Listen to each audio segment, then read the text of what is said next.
Hey Gators and sports fans, get all your Gator talk, news, analysis, and opinions on the Pod Up with Matthews in the Morning podcast. Find us on your favorite podcast platform or watch us on Facebook Live between 8 a.m. and 9 a.m. every weekday. Pod Up, because we are Gator fans. So say it's great to be a Florida Gator. Good morning and welcome to a Monday edition of Pod Up with Matthews in the Morning from the Crime Prevention Security System Studios. Large enough to serve you, small enough to care. Hope everybody had a great weekend. A lot of good football to watch. We'll recap it here, what went on the National Football League and in college football. We got JC here kicking it off in just a second. And then we'll be joined by Scott Carter, as we are every Monday, to recap the Gator game from FloridaGators.com. So first, let's go to the Titan MR hotline. Yeah. And we're joined by JC. Good morning, JC. How are you? I'm good. Just, yesterday I was so glad it was Sunday. We needed that to recover from a great weekend of college football. Another great weekend of college football. We had upsets. We had close games that went down to the wire. We had blowouts, just, the things that you look for in a typical college football weekend. And, as it relates to our game here, I think you could come away by saying that this game really helped both teams. And I certainly think on Florida's side, what it showed was that the Gators are a team that can now compete with the best in the country and potentially be a factor in the national championship discussion. That's what they want to be. Dan Mullen said after the game, he wants a team that competes for championships. Well, this team could have had every single reason to lay down and go away in the first quarter or after the first quarter. And instead, they decided to run the football, play smart. And Emory Jones, I thought, really had his best game as a Florida Gator. So for Alabama, it's one of those games where they say, you know what, we've got a lot of turnover. We've got a lot of new players. We've got new coaches. We're expected to blow everybody out, but getting a road win in the SEC is going to help us go through the remainder of the schedule because they have tough road games ahead on their schedule, and this kind of experience, I think, will help them. It also showed that Bryce Young is the real deal. So I think there's a lot of things they have to work on. There's a lot of things that everybody has to work on, but I think this game, you can make the case that both teams really, I think, this will help both teams as you go forward in the season. We've got a couple of Facebook Lives here brought to you by Metal Law, the only official law firm partner of the Florida Gators. Cliff says, good morning, Gator Nation. I admit I was wrong. Gators played well. Emory played well. I thought defense held their own. They do need to work on open field tackling. I get it. But people don't have any idea how hard it is to tackle in space. You got to put yourself in an Alabama fan. How many tackles did they miss in space? A ton as well. So, it's just that's the way it is. Brian says Todd Grantham deserves a ton of credit for the adjustments Florida made on defense. There's no question about it. We played a lot of man coverage in the first quarter, and their shallow crosses, their wheel routes, their pick plays just destroyed us. And we went to more zone and really helped us. So absolutely. Clay says on Facebook, I told you I was scared. Here's the thing I take away from the game. Here's the thing.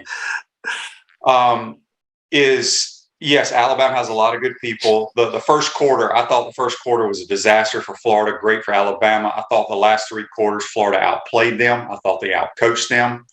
The thing, if I'm an Alabama fan, my concern is your line of scrimmage.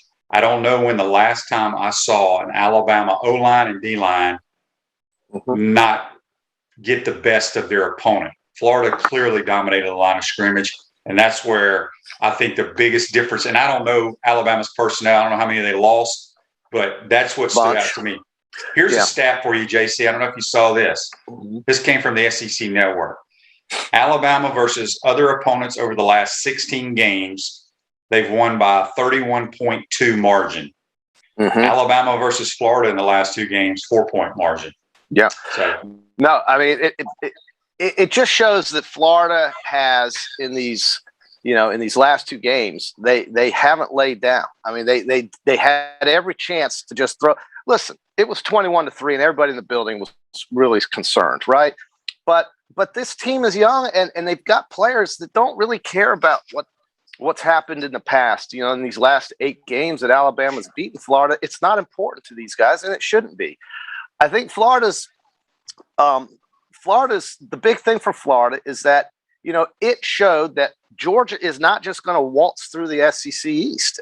Perhaps now maybe it will until it plays the Florida Gators. The Florida Gators, though, have to remember that they still got a bunch of games before that Georgia game. So there's not really any margin for error now. You've got a loss. You've got to win your Eastern Division game. So that's all still out in front of Florida. But I think what fans and what the team came out of this with is that, hey, you know what? It's not a given that Georgia's just going to win the East. And that maybe Florida will be able to compete with a team like Georgia with those players because of the way it competed against a team like Alabama with those players.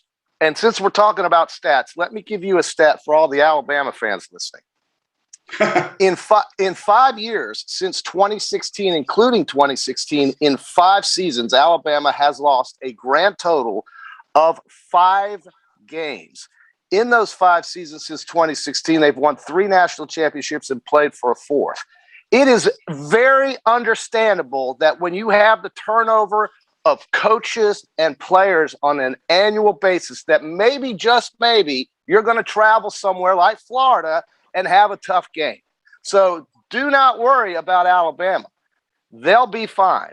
They came out of this, I think, a better team. Well, I'm just saying, I get how people are now thinking, well, they're mortal. Well, hell yeah, they're mortal. Listen to the stat I just gave you. 5 losses in 5 seasons, 3 national championships, and played for another one. That's what Florida wants to be. And to be that, you have to show that you can be that. And I think Saturday the Gators showed that they can compete. And that's the whole question. Because let's face it, QB, since 2018, it's been 13 years of misery down here. And we all know it. But yesterday or Saturday showed that, these guys, they're legit. They can play with these dudes. And so they did that. And that's what I think every Gator fan should be excited about. We got a ton of questions going here. Somebody asked earlier on Facebook Live, my thoughts on the 2-point play. Okay, here's what I like to tell everybody. It's not like Dan Mullen they just, okay, coaches, what do we want to run here? They prepare watching tape all week long, the tendencies and the percentages of what Alabama or whoever the opponent is does on their goal line situations. You heard there were some comments of people screwing up. I knew immediately when the play was ran. I think Zipperer missed his assignment. He was supposed to wham across the defensive end, and then that would clear up the read for Emory. But it was a zone read. You're talking about the 2-point play. You got to clarify what you're talking about. I did. I did say that. Play? Okay, I did say that. I didn't hear you say that. Okay. Yeah, and so he just. I don't know. Basically because if Emory pulls the ball, there's 2 defenders sitting there where normally Zipperer would have kicked one out and then he would have made a better read. But regardless of that, I mean, they thought that was their best 2-point play according to what they've seen on tape. It is easy for all of us to sit here and say they should have done that, should have done this. But it's the facts. That was their number 1 play on their list. They have a chart on his call sheet. He's kind of got 3 2-point plays. That was the one that they thought had the best chance of being successful. So, Dan says that play was right in front of me. Mullen spent quite some time talking to EJ afterwards. Well, as soon as the play was over, I saw Mullen, because I was sitting in the radio booth, I saw Mullen turn straight to the tight end coach and say something to him. But Zipperer was supposed to wham across, but it's over with and done. The officiating, yes, officiating was not great. The officiating in the Southeastern Conference this weekend was horrible. Awful. It cost Mississippi State a game at Memphis. Yep. It was embarrassing, the calls that the SEC officials made in Penn State in our game, obviously. But across the board, it was not a good look for our officiating crews in the Southeastern Conference. And let me do something right now, JC. Okay. If any of our listeners were at this game, and I tweeted this, I don't usually go on Twitter. I go in there and read it, but I usually don't tweet things. I've never been so embarrassed and so pissed off of our fans booing a football player on our team. If they have a problem with it, I would love for them to take off all their orange and blue and give it to somebody that wants it and go find another school to root for, because that is uncalled for. It's embarrassing, and it should never happen at the collegiate level. Emory played well, and Emory played his ass off, and he played very well. And Emory should be given the benefit of any doubt you have, because that's who the head coach is playing. And he's the guy that you folks and that all Gator fans should be excited about having here, okay? Because it's very simple. He can pick up and go anywhere he wants to if he wants to. That's how coaching works. He's made a decision. It's Emory Jones. One day it might be Anthony Richardson. And maybe in some games it'll be both of them. But Anthony wasn't 100% Anthony wasn't 100%. I understand it. But if Emory Jones had gotten hurt, you would have seen if Emory Jones had gotten hurt, God forbid, you would have seen Anthony Richardson play, I think. So I just want to say that right now you got to trust the coach. The coach is the one who holds the practice. Here's what He's drives the guy me who's insane. making the decision. Here's what drives me insane. Okay, Insane. they want to. It's 3rd and 23, and Emory checks it down for a 6-yard gain, and they start booing. There is not a damn play in American football to gain 23 yards, okay? That's what people don't realize. And then he happens to take us on a 99-yard drive. Then he takes us on another 11-play drive and another 10-yard drive. What are those idiots doing then? They're hooping and hollering, high-fiving their buddies and hugging and kissing. If they boo again, whoever's sitting next to them, fight them. I mean, it's ridiculous. But look, it pisses me off. Coach Matthews, you have to understand that fans are fans, players are players, coaches this are coaches. Is the only college stadium I've ever heard anybody get booed in. I'm not excusing people booing, but I'm telling you, when you're in an emotional game, it's high-powered. You have these kinds of things happen. It just happens. It's the same. No, what you have are fans that have zero clue of understanding the game of football. Is what they have. I would be. I had 4 of them sitting behind me.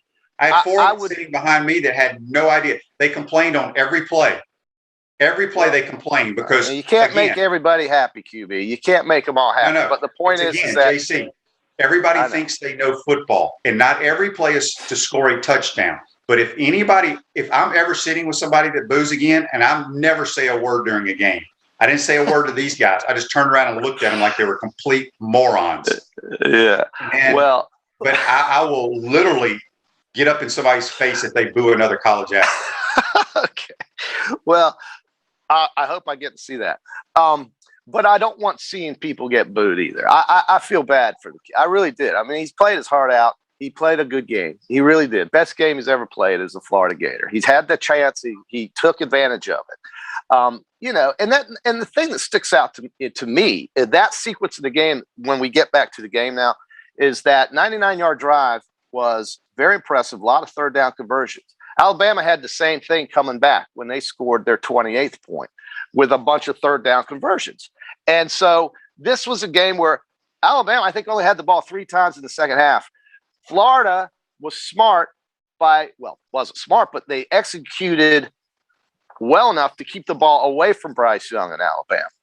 And I think those drives are what keep people hopeful with this team offensively. And defensively on the line of scrimmage, very impressive. Very impressive.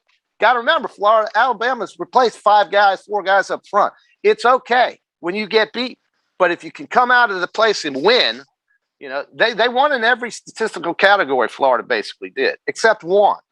And they never. It's all because the first quarter was just a snowball effect. Right. But they never. But Alabama led the entire game. That's all I'm trying to say. Is that Florida had the statistics with the rushing game and with the defensive pass and so forth. That's true. Absolutely, it is. This is the kind of game, though, that if you can go into another place and win when you get beat statistically, except for the last statistic, you got to feel good about yourself. Even though, hey, it's going to be a tough season. They play in the West, dude. It's going to be hard.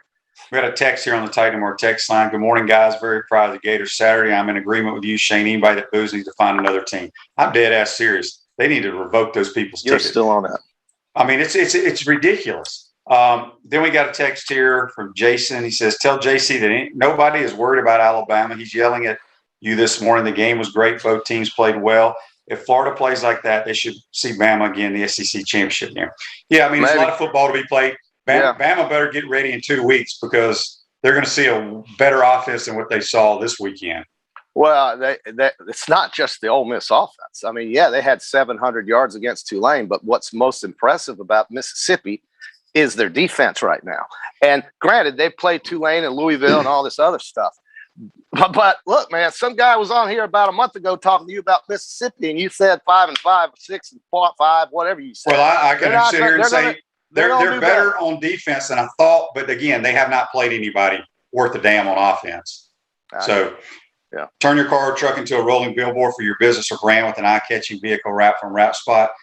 This September, mention promo code Shane and receive 13% off your vehicle wrap. Speaking with JC, we'll be joined with Scott Carter from FloridaGators.com here pretty soon. All right, JC, around the league, well, we got some. Like I told you, Mississippi State. I don't know if anybody saw the call. They got screwed down. Totally screwed. It was ridiculous, and that's an SEC officiating crew. I know. But I mean, it should be anybody who's awake and knows how to officiate a game that should be able to handle that. Calling a ball dead and then letting a guy pick it up and run it in for a touchdown is just dumb. Before that, but also they had 2 guys with the same number. They had 2 guys on the punt return. You can't have that. So I read about that as well. Auburn, I really thought they were going to beat Penn State, but look, Clifford played a great game for Penn State. Good for them right now. Everybody's high on Penn State winning the Big Ten. I'm not so sure about that just yet. They still have to play at, I don't know. Yeah, they play at Ohio State. So Ohio State, on the other hand, they can't seem to stop anybody. In the SEC, though, what surprised me, QB, was how lethargic Kentucky was against Chattanooga, how unbelievable Mississippi was offensively against Tulane, who we all know, look, Tulane is not your typical pushover team. That they can score points. Just ask Oklahoma. So, Mississippi was very impressive. I'm telling you, Mississippi was very impressive. And, they play, Texas A&M will be playing Arkansas this weekend in Arlington. Texas A&M, we're going to find out what they're all about, either as well as Arkansas. So, look, over the weekend, I think we just had a typical, great SEC schedule of games. Again, the Florida Gators have shown folks, and they will move up in the poll. They absolutely will. And they should be ahead of Clemson, and they should be ahead of Ohio State, frankly, in my opinion. But right now, I think Florida has shown folks that maybe they're about to turn the corner that they haven't been able to do for years, and that perhaps now physically they can match up with the best teams in the country. That's the takeaway I would take if I'm thinking about the Gators contending for a championship. Here, getting ready for Tennessee. What did Florida need to work on? You just go do your thing. The thing you're going to have to get ready for is tempo with Tennessee. They go really, really fast, like UCF. They've changed quarterbacks. Their quarterback, Hayden Hooker's a lot better than the Joe Milton guy. They can cause some problems. And here they're gonna move the football on us, folks, because just the way they go. They run that Ole Miss type offense. They will move the football, but their defense stinks. So I don't know how banged up we are I'll ask Scott how banged up we got. I know Emory took a beating in that game. He did. Ran the football a lot. So we'll see. Brian asked, how concerned should fans be about the kicking game? I mean, we missed one extra point. It was crucial when if you look at the grand scheme of things, we wouldn't have to go for 2. But they've been pretty solid all year long. I mean, it happens. Johnson, Florida State at number 11. What's that? I just think Florida, the biggest takeaway I got was that physically they matched up, man. They just didn't get pushed around. And they haven't when they've played Alabama the last 2 times. So that's something. You're going to need that when you play, Kentucky and Georgia. I really think you've got to maintain that physical nature, and I think they will, of course. And I certainly think that they're close, man. They're getting close. They are. In our Peachland Dentistry weekend picks, JC had a rough weekend. Well, we don't. Oh God, I was hoping you would bring JC that up. Went 3 for 9. I went 7 and 5. So that puts me at 18 and 22. You at 19 and 21. I got you at 6 and 6, but I may have counted wrong. I got you losing Mississippi State and Auburn, and then you lost Oklahoma You won the Buffalo game. I'm sorry. You're right. You did go. You're right. You went 7-5. Sorry about that. Yeah. Yeah. So the NFL yesterday was a typical. You think you know what's going to happen in the NFL. Yeah. And it doesn't happen. Well, that Baltimore game last night, I couldn't stay awake, but man, I heard it ended. It was a classic with Kansas City. First time they've beaten Kansas City in quite some time, actually. Very impressed with Buffalo, but Miami, we had concerns about Tua's durability when he was drafted. I think we've seen that he is just apt to get hurt, right? And so his ribs get busted yesterday. The X-rays are negative, so that perhaps he'll be able to come back sooner than maybe they initially thought. But Miami is you lose 35-0 to Buffalo, you really don't have much, and I'm surprised. And Buffalo really wasn't that good either. They just ran the ball up and down the field. So Tampa Bay does its thing. They're playing the Rams next week. I think that's the game of the week, if you ask me. The Rams and Tampa Bay in Los Angeles. Dallas got a big win late with a 56-yard field goal. Very exciting game with the Chargers. And, we had the Steelers losing to Vegas. Give the Raiders a lot of credit coming off a short week. 6-point underdogs. Derek Carr, he's thrown for 400, I think, in the first two games of this season.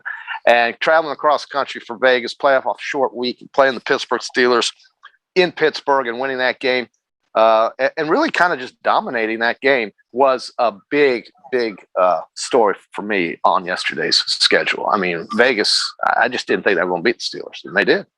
Yeah, that game last night. I'm not a. I shouldn't say I'm not a Lamar Jackson fan. I love Lamar Jackson. I don't think he's a great thrower. I tell you what. He may be one of the best down. He is basically Barry Sanders playing quarterback, and I don't know how he protects himself so well because that dude runs the ball a ton. Give the Tennessee Titans, they were down big. They come back and win in overtime 33-30. The poor Vikings missed a field goal, a chip shot to win the game. They lose 34-33. Mm-hmm. The Saints, who looked so good last week, just get dominated by the Carolina Panthers. I think they had 6 first downs. 6 in the entire game. 6. How about Carolina? Maybe there's somebody we haven't paid attention to. They get after you. So and I can't fail to mention JC's Jaguars. They lost 23-13. They had one. They only scored one offensive touchdown. They had a kickoff return for a touchdown. Missed a couple field goals. That did not help. And, they were in the game. The damn field goal kicker, though, just couldn't put the ball through the uprights. That's 6 points that they have to get. And so you can see the frustration from Urban Meyer on the sideline, not just with his offense, but, of course, with that damn kicker. And, I think they played Denver tough. Look, they had the lead in the game. They could have done something. But they had the lead after the first drive of the game, and that was it. I know. Well, yeah. But you're reaching. Again, they missed field goals, the stupid Jaguars. They missed field goals. You can't do that, especially when you struggle to score points. You can't do that. Brandon says, how can you not be a fan of Lamar? I do like Lamar. I don't think can win a Super Bowl because he doesn't throw well enough. I could be wrong, but he finally won a playoff game last year, if I remember correctly. Right. But right. No, I mean, he's a freak when he runs the football. It's crazy. He is a freak. 2019 MVP. I think he was the MVP in 2019. But again, when they got to the playoffs, they had trouble getting first downs. I don't know why. Chargers did it to them, and then somebody else next year did it to them. And then last year they won at Tennessee. Oh, it was Tennessee that did it to them. And then last year they won at Tennessee for the first time under Lamar Jackson in the playoff game. But then they got dominated the following week. I think the AFC West may be the best division in football. I'd say it's between the AFC West and the NFC West. You got the Niners, Seahawks, Cardinals, and Rams, and then you've got the Chiefs, Raiders, Denver, and the Chargers. So, yeah, I agree with you. Good, man. Chargers can play, and that was a great win for Dallas. A lot of injuries. And Baltimore last night, 15 guys on the disabled list, injured reserve, whatever it is, disabled list. 15 guys couldn't play last night against the Chiefs, and they still pulled it out on a short week. Big effort for the Ravens. But, no, I mean, Dallas had a bunch of injuries too, and they were able to pull that game out. But the Chargers are good. The Chiefs are good. The Raiders obviously are good. And Denver's 2-0. And in the NFC West, you got the Seahawks, who lost a tough game, but they're going to be fine. Cardinals are 2-0, Rams 2-0, 49ers 2-0.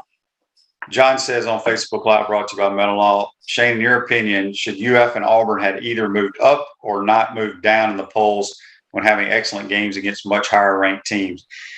I don't know what happened to Auburn. I think Florida stayed the same. I think we stayed at 11, which sounds about right. And Auburn had their chances, man. They just so Florida did not move up in the poll. No, I think somebody told me this is. I think in the AP poll or whatever one came out yesterday. They're going to move up in the They're moving up in the coaches poll. I don't think there's a doubt about it. Well, did anybody lose in front of them? Well, I don't know, but again, I wouldn't have Clemson or Ohio State in front of Florida. Well, Clemson, I don't know what Clemson. I mean, what the hell? These guys can't score on Georgia Tech. Yeah. Why are they ranked ahead of Florida? Why is Ohio State, who can't stop anybody, ranked ahead of Florida? Now, listen, Alabama, Florida was the game of the day, right? And it went down to the wire. And you have to, win or lose, you have to be noticed and recognized for that. And I'm sure Florida is nationally. I think and a lot of people are very happy, people that don't have skin on Alabama or Florida are just happy that Alabama looks mortal and that college football is spreading out. Penn State looks good in the Big Ten instead of Ohio State. You got Clemson who's struggling, so maybe North Carolina wins the ACC, right? You've got Florida now that's a real challenge to Georgia in the SEC East. These are the things that I think college football folks want to see. Oklahoma looks very pedestrian to me. Listen, Nebraska. So I think this is what folks want out of college football. They want to see a little bit of parity. They don't want to just see the same four teams playing. There's a reason why there's a lot of parity. It's called the transfer portal. It's helping people immediately. Yeah. Mm-hmm. So anyway, JC, do you think the Packers play a little bit better tonight? I do. Rodgers? I think Rodgers throws 5 touchdown passes tonight. I hope you're right. He's my fantasy guy. Yeah. He was so bad last week. I'm like, he looked completely disinterested. Like he didn't even want to be on the sideline. He wanted to go do Jeopardy or something. Right. So we're going to see, commercials for some insurance company, but we're going to find out tonight. I think he's going to be obviously they're at home. They're playing a very weak team. I believe he'll just light it up against Detroit. I'd be shocked if he didn't. If Detroit keeps it close, then I would be concerned about Green Bay. But I just want to get back to Florida for a minute. The Gators showed me that they can play physical. I guess that's the thing I'm going to leave y'all with, is that they can compete physically up front. That was the issue last year on the defensive line of scrimmage. And it looks like now that they have gotten to a place where they can play with Georgia up front in the trenches, and hopefully these quarterbacks will get healthy or stay healthy and give them a chance to compete in the East. I would love to see Florida back in the SEC championship game. I still think Alabama's going to win the West, and we'll have another big soiree up in Atlanta. This is going to be interesting because our 2 5-star running backs didn't even touch the football. I'm surprised since we lost, nobody's like, well, why didn't Lingard or Bowman play? But they didn't get any touches. I'm looking at the semis schedule here, JC. Didn't you think they were going to win a bunch of games this year? Well, I also put up the 1-12, 1-11 sign last week. The only win that they're going to get, in my opinion, Massachusetts is UMass. And they'll be lucky to win that one. Yeah, okay? They ain't going to beat. They're not going to beat Louisville this week. Dude, they're not going to win They're not going to beat anybody. They're not going to beat Clemson. They're not going to beat North Carolina. They're not going to beat anybody. But on Saturday, November the 13th, it'll be a hell of a game. Oh, yeah? Miami and FSU. Yeah. Oh, yeah. I mean, I'll just be thrilled if they can put 30,000 people in the stadium. I mean, those people will fold. They will absolutely fold, seeing what their team is. And Wake Forest just pushed them around. And we knew that, QB. You and I both took Wake. That was the easiest pick on the board. It was the easiest pick on the board. And, you're looking at a team here that really thought they had something after that Notre Dame game. I can't see them beating North Carolina. I can't see them beating Clemson, NC State, Boston. They'll probably lose to Miami. Miami's awful. Of course, Florida down here, Boston College. It's not good. It's not good at all. Well, it's good to see. All right, JC, enjoy your week. All right. Go make sure you go study this week. So, hey, don't we have the Ryder Cup this week? I think that is. I think that's coming up this weekend. So absolutely. Up there in Wisconsin, Whistling Straits. So that, I don't know, that might be an advantage for the Euros because they play in those links conditions, right? And the wind blowing and everything off the lake. Woo!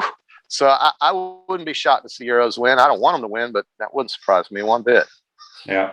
All right, Yeah. JC, good stuff as always. All right, we'll man. talk to you on Wednesday. That's JC You got joining it. us on the Titan MR hotline. We're going to take our first time out. Come back. We'll be joined by FloridaGators.com senior writer Scott Carter. Get his thoughts on the Gators and the Crimson Tide. We want to take this moment to thank all our sponsors who keep the show going and pay the bills. Crime Prevention Security Systems, large enough to serve you, small enough to care. Titan MRI, Gainesville's only locally owned and operated MRI facility. Meldon Law, won't back down. Peachland Dental, Gator Nation's first choice for dentistry in Port Charlotte. Comfort Temp, comfort is our business, peace of mind is our promise. QC Kinetics, live pain-free with QC Kinetics. Great Clips, it's gonna be great.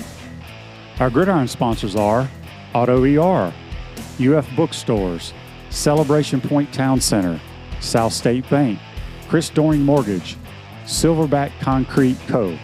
Some of our touchdown sponsors are Campus USA Credit Union, Adams Rib Company, Doreen Wiebe Realtor, Caldwell Banker, MM Parish, Gator Dominoes, Celebrate Primary Care, Gator Bait Media, Rap Spot, Okido America, Gators Dockside, Style Cuts, Big Mills Cheesesteaks. If you are interested in promoting your business on the show, visit potupwithshane.com and click the advertise button. Again, thank you to all the great businesses that support the show. If you like what we are doing here, make sure you follow us and support the businesses that support us.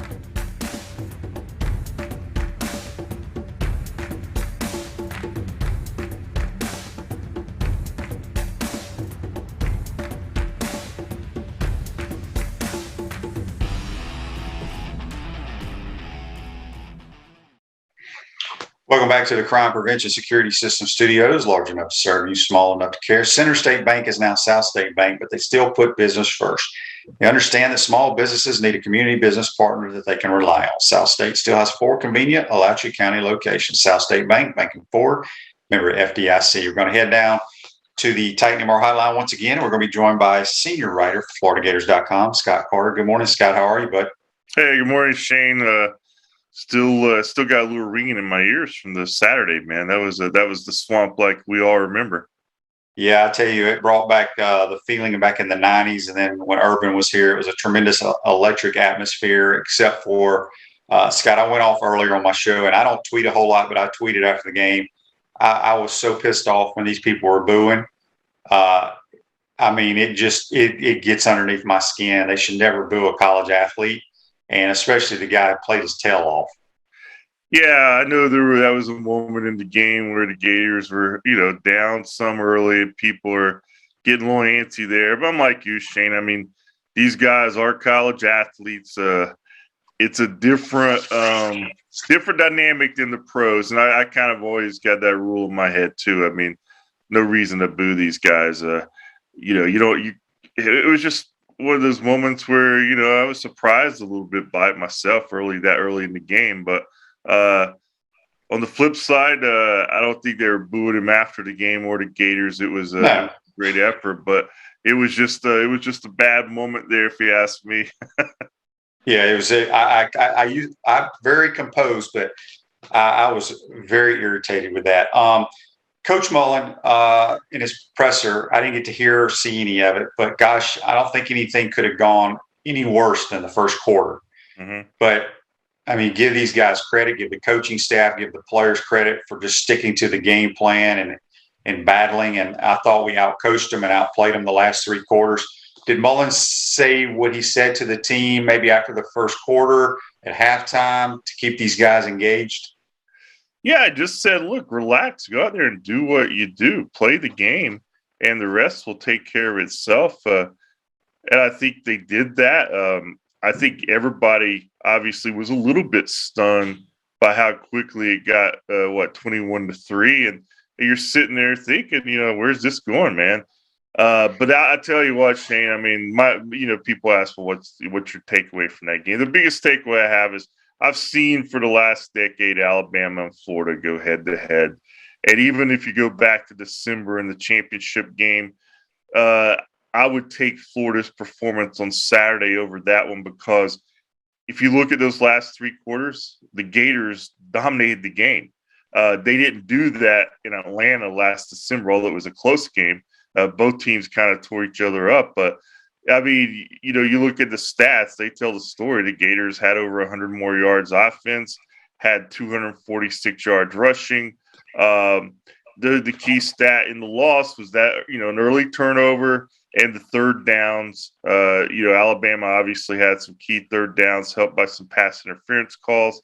But the offensive line, I thought, played maybe the best game that I've seen them play in years. I mean, to do that against Alabama, you have to play well. And Emory Jones said it afterward. He went over and told those guys, "Man, you guys played your tail off today." I mean, you know, they heard it from the quarterback after that game.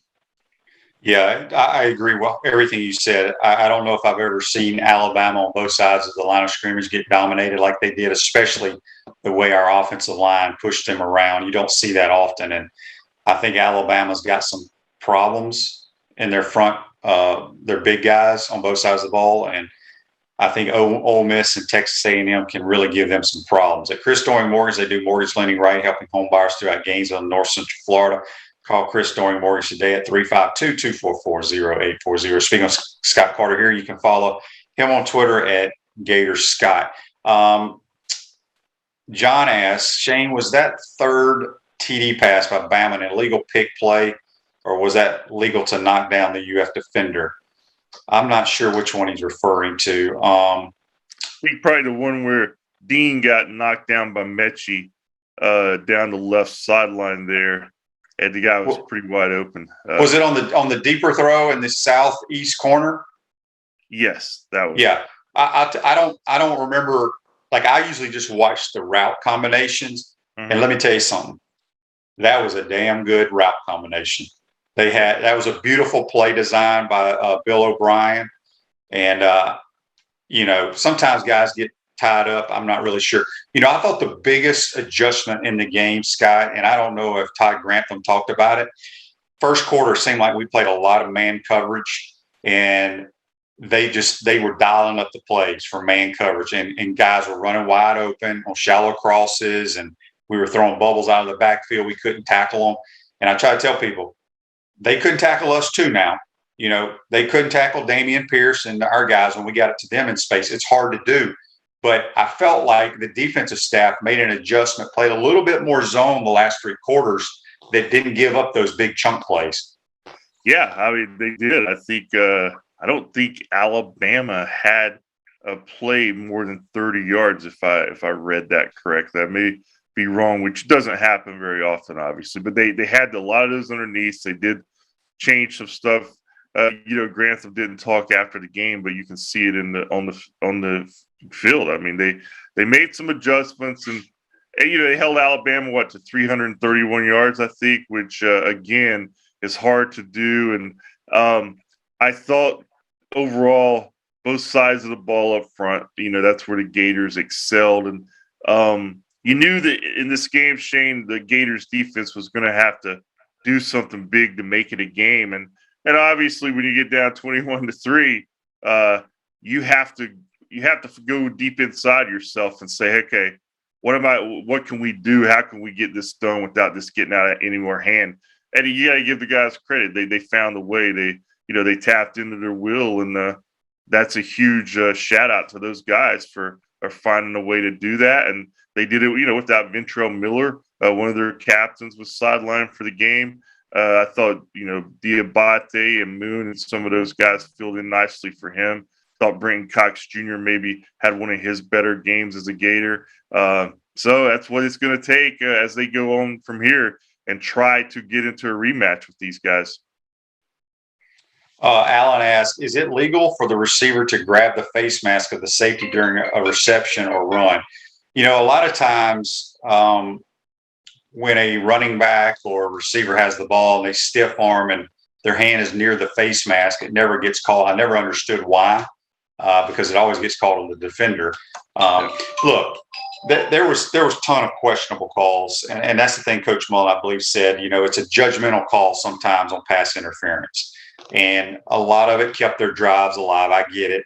I was telling JC earlier, Scott, I don't know how much you got to see of Auburn, Penn State, or if you even heard or watched any of the Mississippi State game. You were probably writing and doing stuff. It was right. It ended towards a little bit after our game.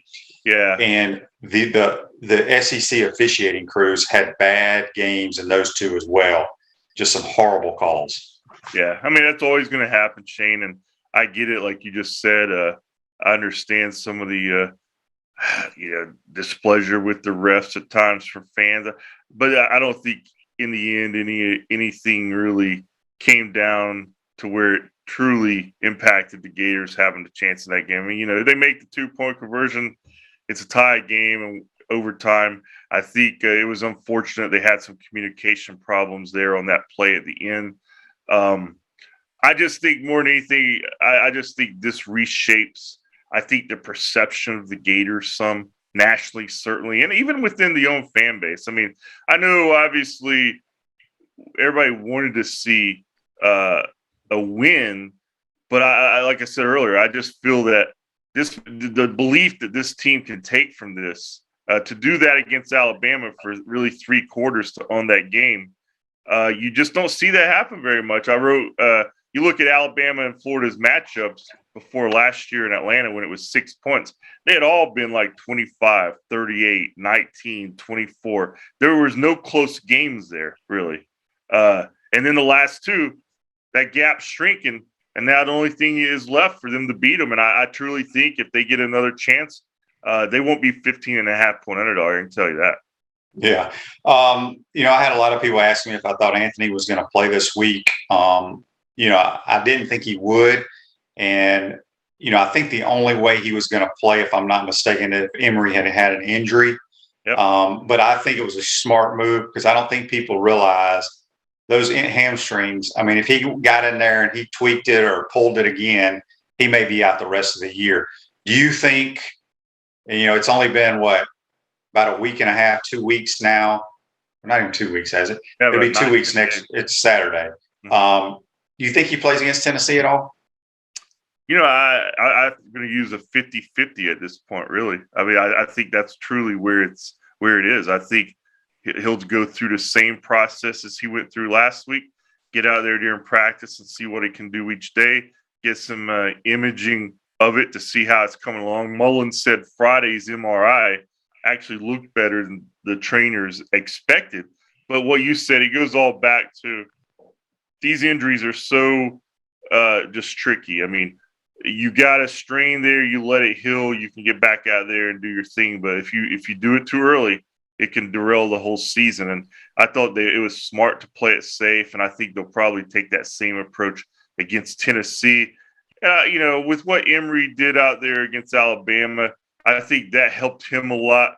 That helped the staff with Mullen and those guys getting a better feel for him as the starter if they need to rely on the whole game. So I don't think it's going to be imperative that Richardson plays against Tennessee, but they'd love to have him, but they're gonna take it safe there. Speaking of that, we got a text on the Titan Mark text line. It comes from Edward. Edward says, why was AR-15 spotted doing a backflip before the game if he's out on a hamstring injury? What people don't realize, and I've never done a damn backflip in my life, but I've had a hamstring. You can walk around and you can still feel good doing things. It's when you make that burst, accelerate, and you still may not feel it then, but it could be 10 yards down the field. So I'm That's sure not exactly like having a big defensive lineman chasing you, doing a little back. Right. And you got to make subtle movements. So, I think it's probably a good idea, though, if he doesn't do those backflips, but nothing to that. He's 19. He's going to do what he's going to do, Yeah. Chris says here on Facebook Live, brought to you by Metal Law. Shane, how much of a chance is there a letdown against UT Saturday night with such an emotional game against Bama? There could be, but that's why I hope there's a packed house. I think this is where Dan and the coaches really earned their money because we were so close. But Tennessee, especially defensively, we're going to be on our toes because they play that fast, up-tempo pace. They're going to move the football on us. They're going to make a bunch of first downs, just keep it in front of you. But, it's an interesting question. But if you want to see Alabama again, you got to take care of Tennessee. Yeah, that's a question that was on Mullen's mind immediately after the game, because one of the first things he said was, I'm really interested to see how we respond Monday at practice because we need to build off of this. And so they're going to be on high urgency out there. The coaches will this week to keep these guys engaged, to keep them focused, because everything you just said, Shane, is correct. If you want to take this and do something special with it, maybe get that rematch, you have to win out. You have to beat the Tennessees and the Vanderbilts and the Kentuckys and obviously Georgia. You can't have any letdowns, and that's going to be the messaging this week. That's going to be the focus, and it's up to the guys to go out there on Saturday and do it. But yeah, you're right. Tennessee's going to move the ball some. They're 2-1. They're coming off a crisp performance against a lesser opponent, obviously. But Florida, it's just imperative that they don't have a letdown, because if they do, then everything that we saw on Saturday, all the hope that came out of that game is washed away. John asked on Facebook Live, Shane, exactly how fast is one of your bursts? I was pretty quick and fast. I ran like a 4.65. I was clocked at that. I had like 70-something yards rushing one game against Tennessee, by the way. But my burst ain't real fast. Scott, before we let you go, the tight ends finally became a part of the offense this past week. Gamble and Zipper had, I want to say about 9 catches combined. Did Dan talk about, is that something they saw on tape where they could take advantage of using their athletic ability? I don't know if he addressed it specifically, but it was clearly the part of the offense that he'd held out the first 2 games. And through at Alabama, there was a reason the tight ends didn't have a catch the first 2 games. That was by design, and it really made a difference, especially early in the game when they were moving the ball on some of those plays to Gamble. So I think it caught Alabama a little bit off guard at first. They made their adjustments as well, and then Florida continued to just be able to run the ball, and a lot of that goes to getting those guys involved, and obviously what we talked about earlier, the offensive line. You don't see Alabama's front get beat up like that very often. So, the tight ends, we all know they aren't going to be Kyle Pitts this year, but they still are going to be a big part of this offense, and I think we saw a glimpse of that starting on Saturday. Jeff says, I'm a Gator since 1980. My favorite all-time team is the 84 team, speaking of which Tennessee pushed to have that SEC title voided. Scott, before we let you go, any injury updates? Was it Gene DeLance that was banged up in this game? Yeah, he went down again, and I saw him come back in. Gene's had, a lot of people online the other night after the game, they were saying they think he might be the most improved player on the team. Yet he's had some injury issues. I know he was a guy who got beat up a lot last year on social media, but we'll find out more about his status. Obviously, Miller, as you know, is done for the year. And then it's going to be all, we'll find out more on Richardson today and any other injuries. But I think DeLance was the one that's during the game that caught most people's attention. And I don't have any update on his status or anything until after Mullen talks today. Yeah, well, it was a tremendous atmosphere. Out of all the games you've covered, everybody wants to say, was this game the loudest? Was that game the loudest? What do you think, Scott? Well, this is my 12th season at Florida doing this job, Shane. I think that was the best crowd in my time here. So, that's also maybe slim pickings compared to some other times. I still think the best crowd I can ever remember at a game was the 97 Florida State game at the Swamp. That one will always probably stand out for me. But I'll tell you, man, that was a beautiful sight on Saturday, and it brought back memories, not only just what we've been through in the last year and a half, just to remind us what this can be like, but also what it was like, when you played and all through the Spurrier and Meyer years. That's what it used to always be. Yeah, it was like that every game. Yeah. One thing I will say, and I'm not trying to be negative here, if we have another, quote, big-time game like that here, we need to open the gates 3 hours before time. Yeah. It was a madhouse trying to get in those gates. I've heard that, and I know that there was I don't know all the details. I know that there was some kind of national ticket outage with that new mobile ticketing system. I know that played a role because you saw the same notes from some other schools. I know North Carolina State had a big issue. I saw somewhere else. So I think that played a role into it. But that's a good point, Shane, opening the gates earlier. That's something I usually not that guy that kind of jumps in front of people and sneaks and get it, but I was in a hurry. Yeah. So I tailgated a little too long, so I had to break the line a couple of times. Scott, good stuff as always, buddy. We'll talk to you next week, my man. All right, see you, Shane. Take care, bud. That's Scott Carter from FloridaGators.com. Make sure you go check him out. Does a tremendous job on the Florida Gator website. We're going to take our final time out, come back, wrap up this Monday edition. We want to take this moment to thank all our sponsors who keep the show going and pay the bills. Crime Prevention Security Systems, large enough to serve you, small enough to care. Titan MRI, Gainesville's only locally owned and operated MRI facility. Meldon Law, won't back down. Peachland Dental, Gator Nation's first choice for dentistry in Port Charlotte. Comfort Temp, comfort is our business, peace of mind is our promise. QC Kinetics, live pain-free with QC Kinetics. Great Clips, it's gonna be great. Our Gridiron sponsors are Auto ER, UF Bookstores, Celebration Point Town Center, South State Bank, Chris Doring Mortgage, Silverback Concrete Co.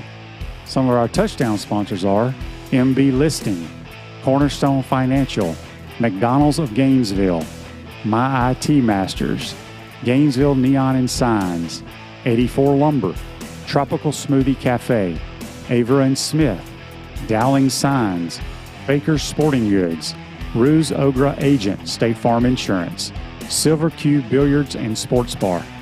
If you are interested in promoting your business on the show, visit potupwithshane.com and click the advertise button.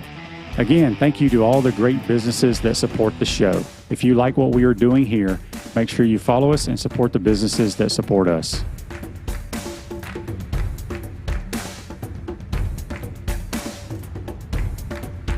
Visor's Tailgate and Rooftop Bar, located on top of Spurrier's Gridiron Grill in Celebration Point, is now open Thursday through Saturday. Visor's covered open-air bar is the perfect place to gather after work or meet up with friends. You'll love the handcrafted cocktails and elevated shareables available every Thursday through Saturday. Visor's Tailgate and Rooftop Bar is perfect for fans of great food, great drinks, and great weather. Visor's not required. High spirits are highly encouraged. Visit spurriers.com/visors. Welcome back to the Crime Prevention Security System Studios, Celebration Points, where the Gators go to celebrate with premium brands like Nike, Bass Pro Shops, Regal Cinemas, Le Macaron French Pastries, Dave & Buster's, Palmetto Moon, and the HBC's new restaurant, Spurrier's Gridiron Grill. Make your reservations today at spurriers.com, and you also can check out Visor's Tailgate and Rooftop Bar. It's now open Thursdays through Saturdays. This day in sports brought to you by our good friends at Comfort Temp. Comfort is our business. Peace of mind is our promise. Comfort Temp's now hiring team members of all levels of experience. They got $1,000 signing bonus for qualified positions. Give Comfort Temp a call at 352-376-2366. This day in sports in 1969, the Ryder Cup at Royal Birkdale. Great Britain and the U.S. tie. The Europeans 16-16. And Americans Jack Nicklaus conceded a missable 3.5-footer to Tony Jacklin on the 18th hole for a draw. If I was Jack, I would have made him putt it. But that's this day in sports. We got the Ryder Cup this weekend. Hope you enjoyed today's show. Tomorrow we'll have Buddy Martin. We'll have Trent Whittemore get his thoughts on the Alabama game and also leading up to Tennessee. Make sure you remember we have to tape Trent on Sundays. So if you have any questions for him, please shoot them to us via Facebook. Today's show's a wrap. Brought to you by Wrap Spot. We'll see you tomorrow, folks. Take care. Trying to get the fans fired up. 2nd down and 10. Matthews rolling to his right, in trouble. Can't find anyone. Now he throws it for Harrison Houston, who makes the catch. He's in the open field. Harrison to the 20. They're not going to catch him. Touchdown,